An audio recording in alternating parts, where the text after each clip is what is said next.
Welcome to our channel. Today we how to transfer money from Venmo to BMO Bank. Quick, open your Venmo app on your smartphone. Log into your account if you haven't already. Tap on the menu icon in the upper left corner of the screen. Select Manage Balance from the drop-down menu. Choose Transfer to Bank.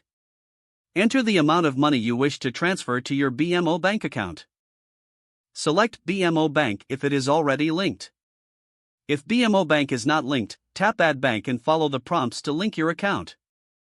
Enter your BMO Bank account information as required. Once your bank account is linked, return to the transfer screen. Select your BMO Bank account again. Review the transfer details for accuracy. Tap Transfer to initiate the transaction. Confirm the transfer when prompted.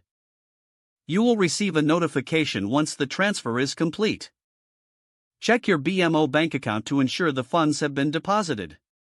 If the page does not load, refresh the browser or try again in a private or incognito window. Make sure you are using the correct email address, then retype it carefully to avoid small typos. If your password is not accepted, use the reset option and create a new strong password you can remember. Check your spam folder for verification or security emails, then complete any requested confirmation steps. Enable two-factor authentication if available to improve account security and reduce unauthorized access risk.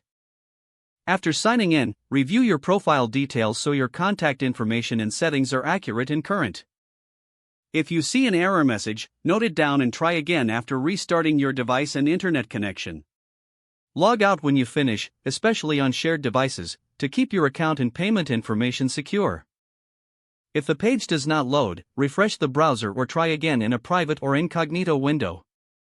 Make sure you are using the correct email address, then retype it carefully to avoid small typos. If your password is not accepted, use the reset option and create a new strong password you can remember. Check your spam folder for verification or security emails, then complete any requested confirmation steps. Enable two-factor authentication if available to improve account security and reduce unauthorized access risk. Don't forget to like this video and subscribe to our channel for more step-by-step tech guides.